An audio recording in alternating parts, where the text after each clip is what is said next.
Hey, deserving listeners, 90 Day Fiancé. Let's watch.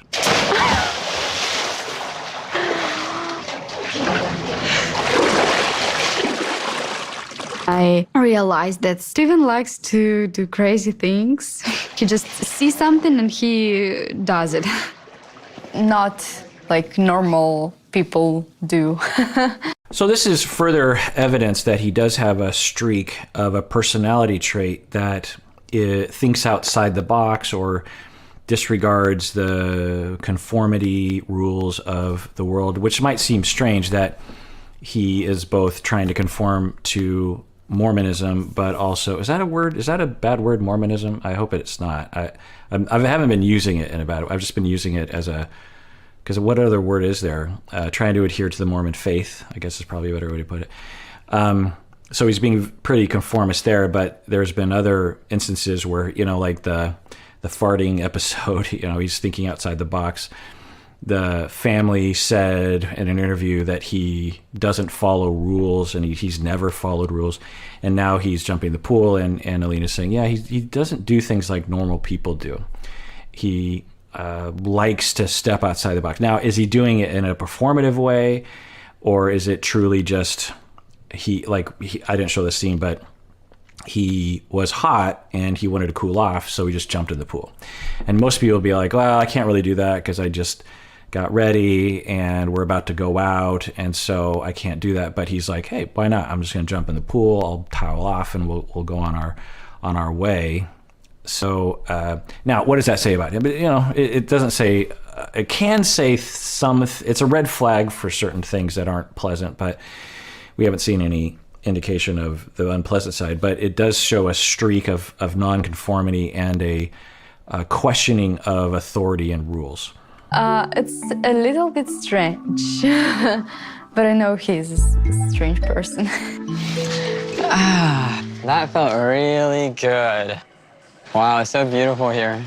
Yes, it's very nice. It smells good with all the flowers.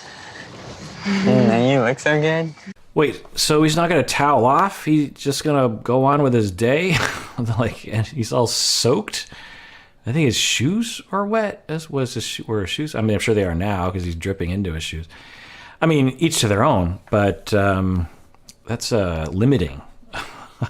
I would be extremely uncomfortable. Walking around in wet clothes, that is a very unpleasant feeling. But, who am I to judge? You look like a flower. My hostel is really close. I think once you realize how close it is, you're going to feel a lot better about it. I don't think so. I don't think she's going to feel any better about it knowing that your hostel is a few blocks away. I think that's not the point. Already here. No. Do you want to sit down and talk about it? He is trying so hard to convince me, but I don't believe that he's not going to communicate with other girls staying there. Interesting. So her first identification of a reason why she doesn't want him to stay at the hostel is because she thinks he's going to communicate with other girls in the hostel, which is concerning, that your trust in him would be that fragile. Now, what people don't usually have trust issues, as they often say on the show, for no reason. I'm guessing if she is hypervigilant around that it's for some past relational wound reason. I don't know. But so it's frustrating to watch when people aren't understanding or they're not agreeing with each other. And so, this is all an exercise for you, especially if you're a therapist, is couples therapy is the hardest form of therapy to do. It's often considered this it's just like marital therapy. It's so easy. No. Every therapist that I know that does couples therapy says individual therapy is eternally easier on average. Of course, there are situations where individual therapy can be very difficult, but couples therapy is extremely difficult. One of the aspects is this human need for resolution in conflict. And when we're being triangulated in as an observer, we will be, it's very tempting to side with one or the other, instead of just sitting differentiatedly in a space where there is no easy answer. And so right now, she wants him to stay with her, 1, because of safety, 2, because I think it's just normal for her, 3, I think she wants to actually have, physicality with him, 4, she's worried that he's going to cheat on her. The last one, questionable. The first 3, fine. He doesn't because of his religion, which is also fine. They're both entitled to that. And to watch them, and y'all are watching them, and probably, I'm guessing you watched the show before I posted this video. I'm going to ask you, did you side with one or the other? Because depending on where you're coming from, but if you're coming from a cultural pocket like I am, they're both right. They're both fine. But did you side with one or the other? Did you say, oh, come on, just, even if you didn't think you took a side, were you hoping that one person would change their mind? Even if you didn't really identify that as like a central reaction, but were you thinking like, come on, just stay in her place. Just, will you please, Stephen, just stay in her place. It's not a big deal. Or Alina, let it go. It's fine. Just, think about where you were. And that, one, indicates lack of differentiation, because now, it depends on what kind of approach you have. But again, especially for you couples therapists out there, but even more particularly you individual therapists out there, because for you individual therapists, one or the other will come into therapy, and it's very frequent that you'll get triangulated into a relationship with someone else. So Stephen comes into therapy to you, and you end up being against Alina, instead of thinking systemically and understanding that there's 2 sides to every story.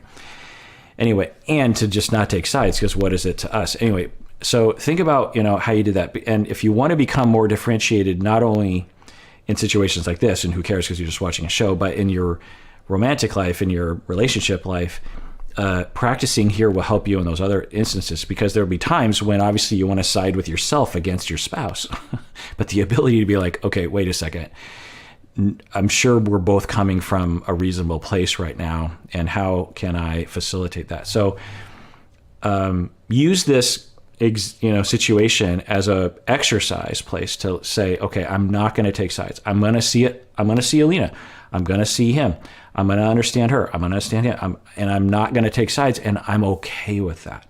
I don't need it to resolve itself. I don't need one to change their mind. They could literally have this fight for the rest of their time, or this disagreement that they're together, and we are okay and they are okay. Conflict is okay. I feel like he likes to be in the center of attention. And if he can't control himself around me, how could I trust him around other girls? It's kind of a good point. I still think we should all continue to exercise our own ability for differentiation. But if he is that out of control that he cannot control himself around her, and of course, this is a sexist idea that somehow she doesn't have any say in it. Like, she can't say, by the way, I have control over myself, so if you could not have control. Anyway, but if you have no control over yourself, then what about in the hospital? Now, of course, he'll say, look, I'm not sleeping in the same room as these other women. I don't know any of the other women, so it's not likely to happen. But anyway. Hostel. I don't understand. I felt like we wanted to come here so we could look at it, and now we're here, and you're saying you don't even want to look at it. So I was worried about this, because the previous night they actually had seemingly come to an agreement that he would stay with her, and they seem to have resolved it. Now he seems to be retracting that agreement, or maybe he didn't exactly agree, but anyway. So now we're in that conversation that I thought was going to happen the night before, where they're going to have to really stretch themselves to understand the other person while still asserting themselves, which is a hard place to be. And understanding that they both have rights, instead of saying my rights, are more important than your rights. It's a dilemma. They're both right and they're both firm. So what do you do? Let's see how, but the key is, and sometimes this comes up with couples in my office, how do you love each other, because ultimately that's the goal, right? You want to build a relationship. You want there to be goodwill in the midst of an intractable conflict. Kind of makes me doubt, like, if you really want to be baptized. How can you, like, say things like that?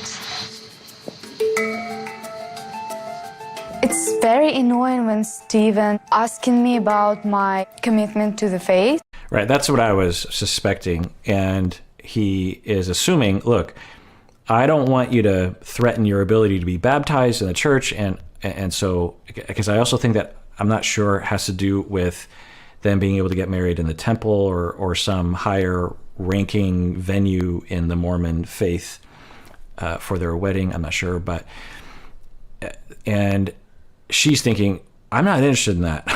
So now I've been wondering, because there's three versions of this. One is, I don't care about any of your Mormon stuff, and I'm not going to listen to it, and I don't care about it, and I don't want you to be Mormon. That's one option. The middle option is, I'm cool with you being Mormon, but I'm not going to be Mormon. So I respect it, and I'll let you live by your rules, but I'm not going to live by your rules. I'm not going to live by the Mormon rules. Or the third option of, I'm open to converting to become a Mormon. And they have not had that, I think, fundamental conversation. Where is she? I think he's wishful thinking that she'll be this third option. And I think she's wishful thinking that he will just kind of let it go. But that's a fundamental conversation that they have to have, even heading into this conflict about whether or not he stays in the hostel or not. Maybe he is the one who is not committed because he can't control his sexual urges. It'd be hard for me to have a relationship if you didn't convert. Maybe you're just getting baptized for me and it's not something that you actually want to do. Okay, so good. They're having comment. He's saying, look, this is going to be hard for me in this relationship if you don't convert. And I'm telling you that, and this is good. They're talking about it now. They probably should have talked about it a long time ago, but at least they're talking about it now. So let's. I'm guessing this conversation. I'm guessing this conversation isn't going to go well. They often don't, but maybe it will. I'll be optimistic. То есть, чтобы доказать тебе, что мое намерение креститься искренне, я должна пожертвовать собственной безопасностью? Yeah, essentially, in order for you to prove that you are on board with his faith, you do have to sacrifice your own safety. That is the crux of the matter. That is what he's asking you to do. And I think he knows that. And let's see if he can confirm that. He is like, yes, that isn't the purpose of this, but that's the byproduct of this for sure. And I apologize for that. Let's see what he says. I don't think you have to sacrifice your safety. Ты обещал, ты будешь защищать меня. Но так ли это? It could also be that he grew up in a privileged community in which safety is just not a concern, and she did not. So that might be another cultural clash that they're going through in terms of the kind of community they lived in. There's also a cultural clash regarding women and men, that women are targeted way more often by these kinds of assaults than men are. And to not understand that is to be a privileged male. And so maybe he doesn't understand it on that level. I don't know. Жить вместе, как это было прошлую ночь. That's what you really want? Да, я хочу этого. If it means that much to you, I'll just cancel my booking. Окей, отлично. All right, well, they're back to square one where they were last night, and he's willing to adjust. I think that they avoided the conversation, or he managed to avoid the conversation about the Mormon faith. I would hope that they could actually have that. Maybe they'll get into it. Let's watch. This is where I'm leaving behind my old life, leaving behind my old ways, and trying to be committed to her. So I love Alina, she's my number one, and I want her to feel safe, but I'm still worried that it's gonna be a lot harder for us to control ourselves and not to have sex.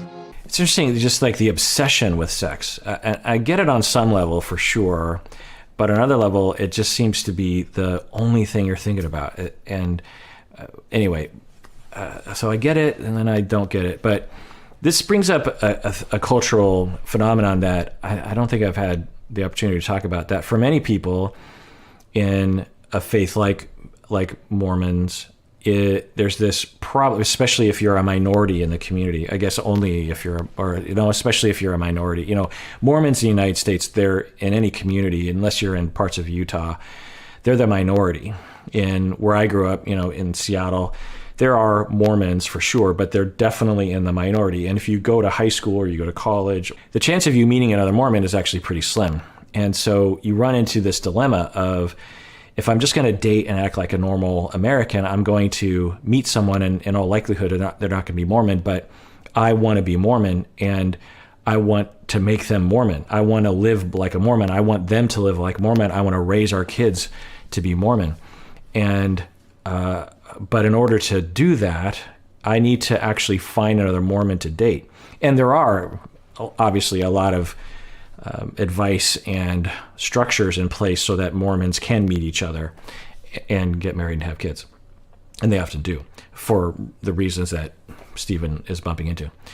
But it is a thing that people they'll date, people in the Mormon church. They won't find the right one. They'll step out of the church, but they haven't reconciled, they haven't wrestled, they haven't reckoned with the reality of what that means. And I wonder if Stephen is falling into that trap of he's clearly dating outside of the Mormon church, but he's in this fantasy land that he's just going to suck someone in to be a Mormon. And you kind of have to play this game, because you can't meet someone online and say, like, by the way, I want to ask you on a date, but just let it be known that if things work out between the two of you, I'm going to force you to be a Mormon, or I'm going to try to force you to be a Mormon. Most people aren't going to want to date you. So you have to play this game. And what's the ethics about that? Is that fair to the other person? But I would say that they're in the beginning of the relationship, and she knows that he's a Mormon. She knows that he wants her to be a Mormon.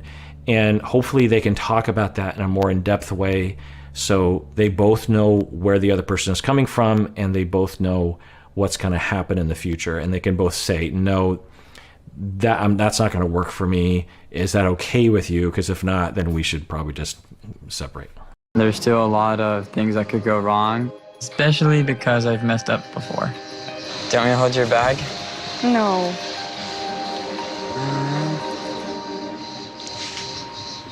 All right, well, that does it for that episode. If you didn't already, we have a website and also an audio podcast. So you can go to our website and you can look at everything there. We have episodes by category, the audio episodes. And also, if you haven't already subscribed on an audio podcast app to Psychology in Seattle, and you want to do that, you can do that. And everyone out there, please take care of yourself, because you deserve it. You really, really do.